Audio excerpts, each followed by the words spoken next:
recibimos la mala noticia de una enfermedad grave o un padecimiento crónico degenerativo, tiene mucho que ver con cómo vamos a procesar todo ese duelo psicológicamente.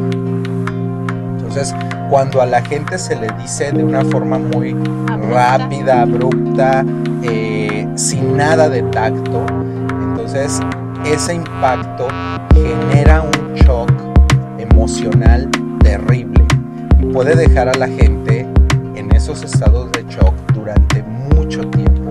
Estamos hablando de hasta días que se pueden quedar con ese impacto. Entonces, es natural pues que al recibir una mala noticia, nuestro cerebro se desorganice, nuestras emociones se vayan desorganizando. También por eso tenemos que ser pacientes con la gente a la cual le vamos a dar una mala noticia. Siempre hay como una especie como de sobreprotección a ciertos miembros de la familia para que no enfrenten como estas malas noticias, sobre todo tratándose de enfermedades o de muerte. Sí. Entonces es, híjole, ¿cómo le vamos a decir que tiene cáncer? ¿Cómo le vamos a decir que salió mal en sus análisis y que posiblemente la vayan a tener que dializar? O, bueno, cualquier otro de los ejemplos terribles, porque no dejan de serlo, que se le pueda dar a una persona. Y entonces hay familiares que emplean la sobreprotección como para que el impacto no sea tan fuerte. Y muchas de las veces alargan la noticia. Dicen. Otro de los factores que también influye mucho en cómo recibimos la noticia es que generalmente cuando recibimos la primer noticia, y ya lo había dicho hace ratito, nuestro cerebro se desorganiza. Hay un desconcierto. En segundos pasan mil cosas por la cabeza. Sí. ¿Por qué? Precisamente porque en ese desconcierto empezamos como a tratar de organizar todo lo que se nos fue de la mano. O sea, entonces es, ¿qué pasó? ¿Por qué me pasó? ¿Estarán bien? ¿Estarán mal? Bueno, ahorita los vamos a ir desglosando poco a poco.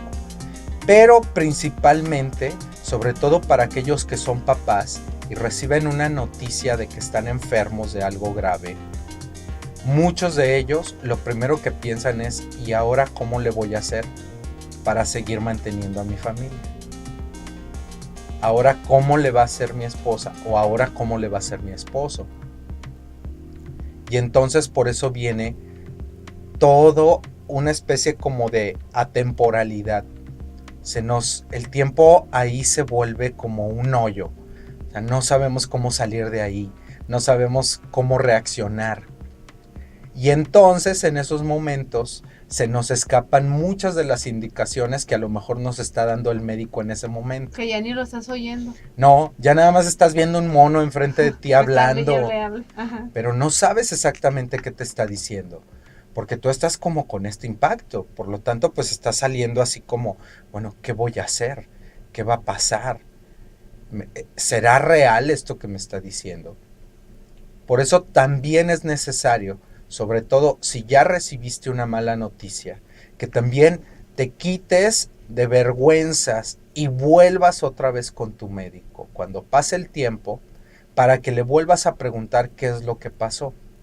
O por el lado de los familiares, que sean pacientes. Luego hay familiares de los enfermos que se enojan porque llegan y dicen, ay mamá, ¿cómo es que no se fijó en lo que le dijo el doctor si nada más le estaba diciendo eso? Pues no. Es una reacción natural, podemos decir hasta normal, que la gente no ponga atención.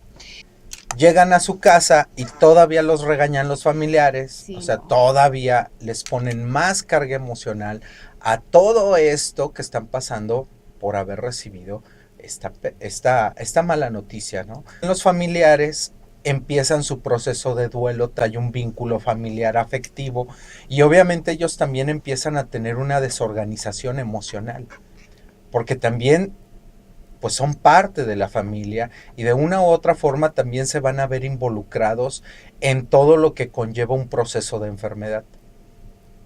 Entonces por eso muchos de ellos también reaccionan así, regañando al enfermo, cosa que no se debe hacer. O sea, una cosa es que pase, pero es algo que debemos empezar a evitar hacer. Lo que sucede realmente no es el enojo en la familia. Lo que sucede o el sentimiento raíz que causa el enojo es más bien la impotencia, la indefensión, o sea, sentirnos indefensos totalmente. Eso es lo que nos por completo aniquila emocionalmente. Y es así como entonces reaccionamos de esa forma, con molestia, con agresividad ante aquel que se enfermó. Porque a fin de cuentas nos está recordando lo vulnerable que somos los seres humanos. Nos está recordando lo inestable que es la vida y que obviamente toda la familia lucha, cada uno de nosotros todos los días tiene una lucha, digamos, por tratar de estar bien, emocional. Cuando recibimos este tipo de noticias, lejos de la enfermedad también hay un síntoma de insensibilidad. Estamos como en automático, sí, como si estuviéramos dormidos. Y digamos así, es como si se aplanaran las emociones. Están anestesiadas las emociones en este periodo. Entonces hay ese como aturdimiento emocional. No siento, y físicamente se manifiesta a través del gusto. No sabe la comida. A mucha gente dice, es que ya perdí el gusto, ya no me sabe, salo mucho las cosas, pero de todas formas no me sabe. Y luego dicen, ha de ser por la medicina. Y no es la medicina. Esto es parte del síntoma que ocurre cuando estamos todavía en este periodo. Muchos siguen como aferrados a que no me pasa nada, a lo mejor se equivocaron, a lo mejor esos análisis no eran míos, a lo mejor hay muchas suposiciones que se hacen entre pues todo lo que podemos pensar sobre ya no quiero esta condición, no me gustó el diagnóstico que me dieron. Es hasta cierto punto normal. Aquí estamos hablando de normalidad cuando pasamos por todos estos síntomas emocionales de confusión, de irrealidad, de insensibilidad. Todo esto, digamos que tiene un cierto periodo de normalidad que a veces dura hasta 6 meses. Sí, la negación también es algo necesario también en lo que pase. No significa que sea malo. Luego lo han manejado por estas cuestiones como de psicología popular, como que la negación es malísima, ya salte de esa negación, ya no. No, la negación es un episodio que se vuelve necesario en todos aquellos que reciben una mala noticia, porque es lo que va a dar un equilibrio al cerebro para que no se desencadene un trastorno mucho más grave.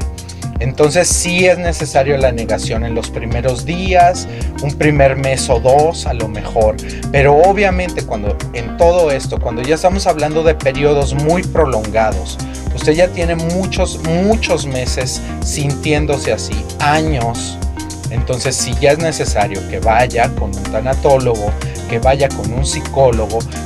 Todo esto tiene que tener un lapso de tiempo, todo esto tiene que tener una fecha de caducidad. No se puede vivir así todo el tiempo. Claro. Entonces, cuando algo dentro de nosotros hace que nos aferremos a cualquiera de estos, digamos, episodios que acabamos ahorita de platicar en el programa, obviamente va a tener usted un sufrimiento mayor que es diferente al dolor que ya va a tener con su enfermedad. Entonces, dolor y sufrimiento no es lo mismo. Entonces, sufrimos cuando nos instalamos en cualquiera de estas etapas y no hay algo dentro de nosotros que no nos permite salir adelante.